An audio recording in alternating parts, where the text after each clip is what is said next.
पढ़ने जा रहे हैं प्रस्तावनाओं को। किस चीज को पढ़ने जा रहे हैं? प्रस्तावनाओं को। प्रस्तावनाओं को सबसे पहले अगर हम बात करते हैं कि प्रस्तावनाओं को सबसे पहले कब इंट्रोड्यूस किया गया था, तो देखिए आप लोगों को मैंने पढ़ा रखा है 13 दिसंबर। कब?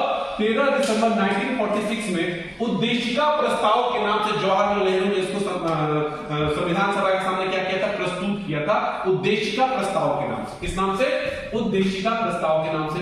उद्देशिका प्रस्ताव के नाम से इसको इंट्रोड्यूस किया गया था संविधान सभा में 13 दिसंबर 1946 को। किसके द्वारा इसको प्रस्तावित किया गया था?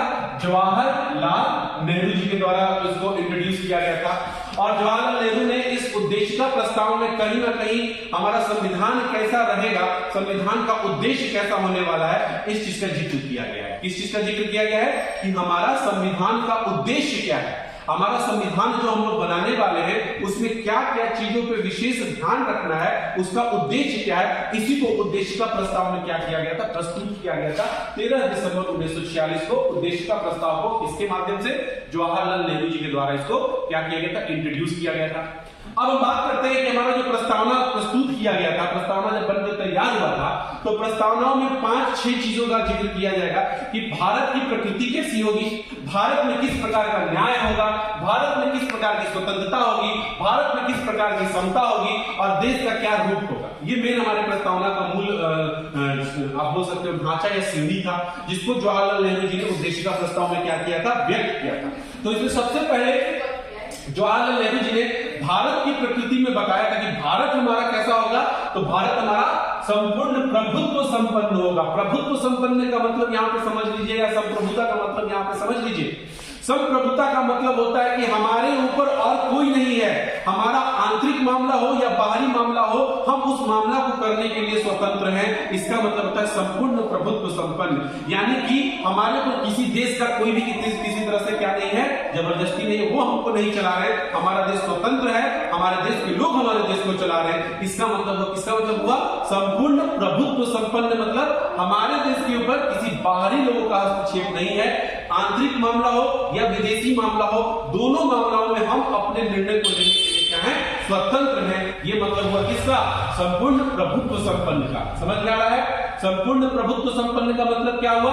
आपके ऊपर कोई और शक्ति नहीं है, यानी कि देश का आंतरिक मामला हो या देश का बाहरी मामला हो, आप देश के अंदर के लोग ही इस चीज को डिसाइड करेंगे, कोई बाहरी आके नहीं करेगा। जैसे कि पहले हमारे ऊपर अंग्रेज शासन कर रहा था, तो हम लोग उसमें संपूर्ण प्रभुत्व संपन्न नहीं थे। समझ में आ रहा है? क्योंकि हमारा निर्णय कौन ले रहा है? बाहरी व्यक्ति ले रहा है, अंग्रेज सब ले रहा है। बाद में जब हमारा देश स्वतंत्र होगा, संविधान बनेगा, तो उसमें ये चीज को व्यक्त किया गया था।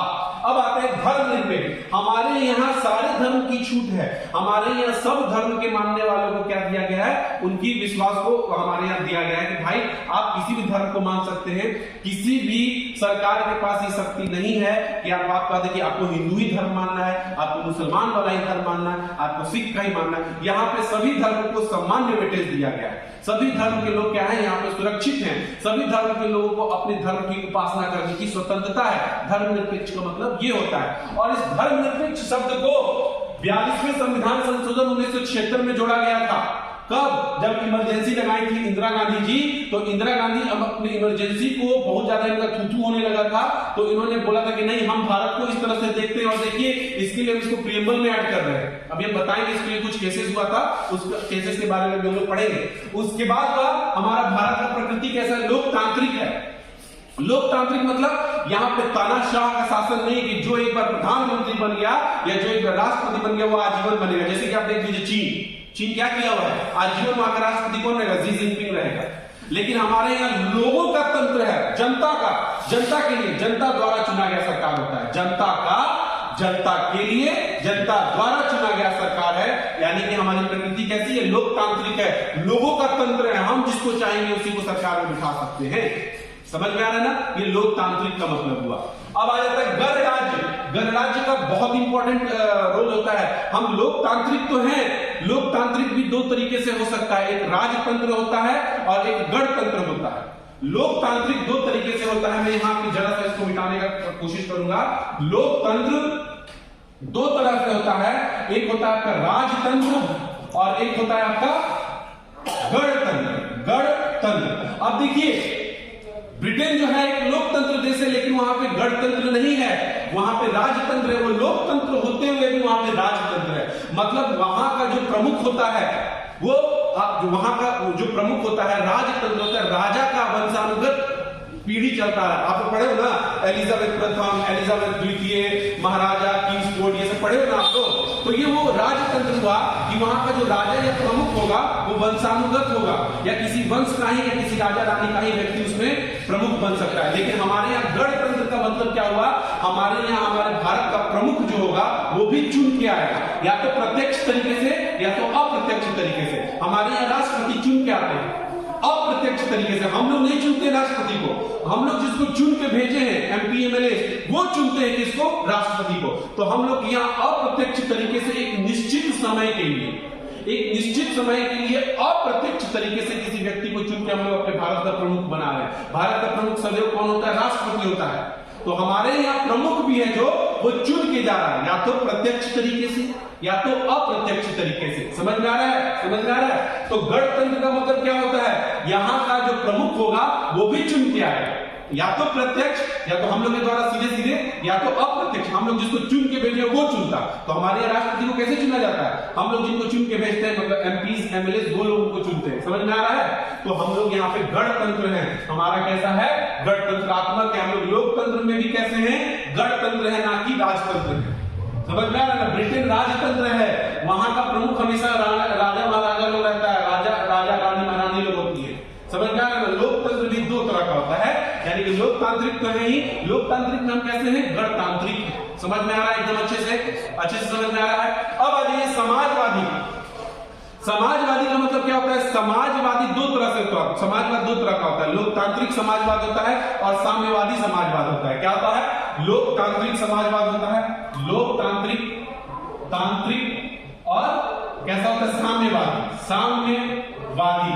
लोकतांत्रिक समाजवाद क्या होता है और साम्यवादी समाजवाद क्या होता है, समझ लीजिए। आप बहुत विशेष बात बताने जा रहे हैं।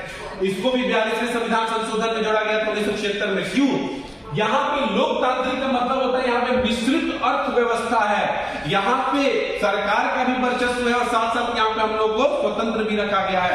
मतलब बहुत सारा चीज पे सरकार का कंट्रोल है। जैसे मुद्रा को कौन केवल छाप सकता है, सरकार। मुद्रा का देख रेख कौन कर सकता है, सरकार। समझ में आ रहा है ना। बिजनेस करने का अधिकार आपको है, उसको सरकार नहीं छीन सकता।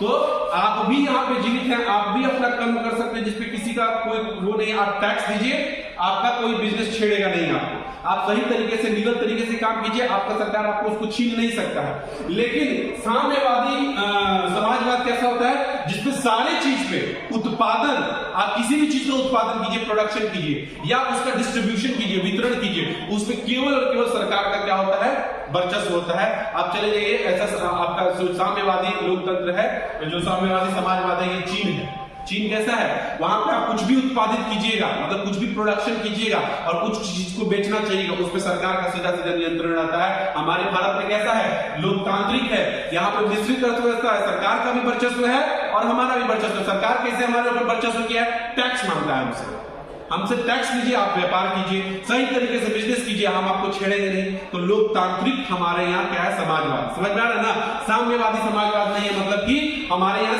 केवल और केवल किस चीज का नियंत्रण नहीं है, सरकार का नियंत्रण नहीं है। कुछ कोचिंग चला रहे हैं तो तुम जितना पैसा कमाओगे सारा सरकार, तो सरकार तुमको देगा, उसमें से कितना तुमको देना नहीं देना। समझ में आ रहा है। ये हो गया साम्यवादी समाजवाद का मतलब। और लोकतांत्रिक मतलब मिश्रित अर्थव्यवस्था, सरकार का भी वर्चस्व है, आप भी स्वतंत्र है। समझ में आ गया सभी को। तो ये 5 शब्द हमारे भारत की प्रकृति को बयां करता है, जो हमारे किसका प्रस्तावनाओं का मूल ढांचा है। साथ में बात करते हैं अब। अच्छा देखिए, यहाँ पे आपका जो धर्मनिरपेक्ष है और समाजवादी शब्द है, इसको 42वें संविधान संशोधन 1976 में जोड़ा गया था। भारत में किस प्रकार की न्याय की बात की गई है, प्रस्तावना में इस चीज का भी व्याख्या किया गया है। भारत में आपको 3 तरीके से न्याय मिलता है। किस तरह से, सामाजिक, समाज में हर एक व्यक्ति को, चाहे वो पुरुष हो चाहे वो स्त्री हो, या पुरुष में भी निम्न जाति का हो, उच्च जाति का हो, किसी भी जाति का हो, सबको सामान्य रूप से सामाजिक स्वतंत्रता दी गई है।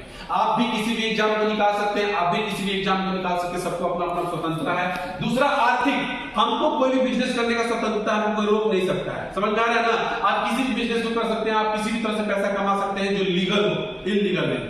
आप औरतों को बेच के, बाल मजदूर को काम करा के, इस तरह से नहीं, जो आपका सही तरीके से, आर्थिक तरीके से, जिसमें जिसमें आप किसी भी तरह से इलीगल काम नहीं करें, लीगली तरीके से आप कुछ भी कमा सकते हैं। और यहाँ पे चुनाव में लड़ने का या राजनीतिक कार्य में किसी भी तरह से आपको स्वतंत्रता दी गई है। ऐसा नहीं है कि राजा का बेटा ही राजा बनेगा, जो बाबा कहावत था, मतलब कि मंत्री का बेटा ही मंत्री बनेगा, ऐसा कुछ नहीं है। यहाँ पे एक आम व्यक्ति भी चुनाव लड़ सकता है, वो महिला हो, पुरुष हो, कोई भी हो। समझ में आ रहा है? तो हमारे यहाँ 3 प्रकार के न्याय की बात की गई है, सामाजिक, आर्थिक और राजनीतिक। हमारे यहाँ स्वतंत्रता किस प्रकार की है? तो हमारे यहाँ स्वतंत्रता 5 प्रकार की है। विश्वास की स्वतंत्रता, अभिव्यक्ति की स्वतंत्रता, विचार की स्वतंत्रता, उपासना की स्वतंत्रता और धर्म की स्वतंत्रता। हमारे किस प्रकार की स्वतंत्रता है? हमारे यहाँ विश्वास की स्वतंत्रता, अभिव्यक्ति की स्वतंत्रता, विचार, उपासना और धर्म की स्वतंत्रता की बात की गई है। अब हमारे यहाँ क्षमता किस प्रकार का है? क्षमता मतलब समानता, अवसर और प्रतिष्ठा की समानता। हम किसी को तू मैं कर रहे हैं, किसी को जी कर रहे हैं, ऐसा नहीं है। सभी को समान रूप से प्रतिष्ठा है, सभी को जीने का समान प्रतिष्ठा। ऐसा नहीं कि गरीब को हम गाली देके बात करेंगे, अमीर को हम जी हुजूर करके बात करेंगे। सबको समान रूप से प्रतिष्ठा दिया गया। समझ में आ रहा है ना?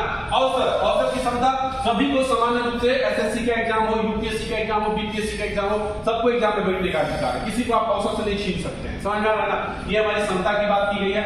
अब बात करते हैं देश का रूप कैसा होगा? तो देश हमारा एकता और अखंडता का बात किया है। मतलब देश को आप तोड़ नहीं सकते हैं। हम में एकता है और हमारे में अखंडता है। ये अखंडता शब्द को भी 42वें संविधान संशोधन 1976 में जोड़ा गया था।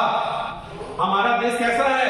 एकता वाला है। हम सब लोग एक हैं। जब जरूरत पड़ेगा तो सारा राज्य मिलकर भारत की सुरक्षा करेगा। सारा राज्य मतलब सारे देश के लोग उसके अखंड। हम लोग इंटीग्रेटेड हैं। हम लोग कैसे हैं? इंटीग्रेटेड हैं। भले राज्य अलग अलग बटा है, लेकिन हम लोग आज भी कहते हैं हम भारत के लोग।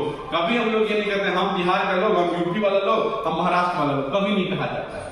तो हमारे देश का रूप कैसा है? एकता और अखंडता को प्रदर्शित करता है। साथ ही साथ सारे व्यक्तियों में गरिमा, सबका अपना अपना गरिमा है और बंधुत्व की भावनाओं का क्या किया गया है? जिक्र किया गया है। किसमें? हमारे प्रस्तावनाओं में। तो प्रस्तावनाओं को भारत की प्रकृति में इसमें बताया गया। प्रस्तावनाओं में भारत में न्याय किस प्रकार का है बताया गया है, भारत में किस प्रकार की स्वतंत्रता है बताया गया है, भारत में किस प्रकार की क्षमता है बताया गया है, भारत का रूप किस प्रकार का है ये बताया गया है। ये हमारी प्रस्तावनाओं का क्या है? मूल ढांचा है, जिसको परिवर्तित नहीं किया जा सकता है। और इसके लिए 3 केसेस हुए थे। पहला केस हुआ था कि क्या प्रस्तावना संविधान का भाग है?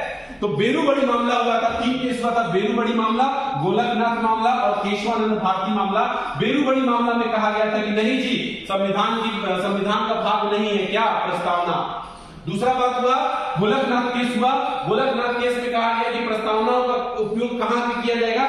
जहां पे संविधान में कोई चीज अस्पष्ट है, अस्पष्टता को जाहिर करने के लिए केवल संविधान में प्रस्तावना का उपयोग किया जाएगा। लेकिन केशवानंद भारती केस जो 1973 में हुआ था, ये बहुत ही ज्यादा माइलस्टोन साबित हुआ था। और इसमें कहा गया कि नहीं साहब, प्रस्तावना संविधान का भाग है और प्रस्तावना में संविधान में संशोधन किया जा सकता है, लेकिन मूल ढांचा का संविधान में संशोधन नहीं किया जा सकता है। किसका नहीं संशोधन किया जा सकता है?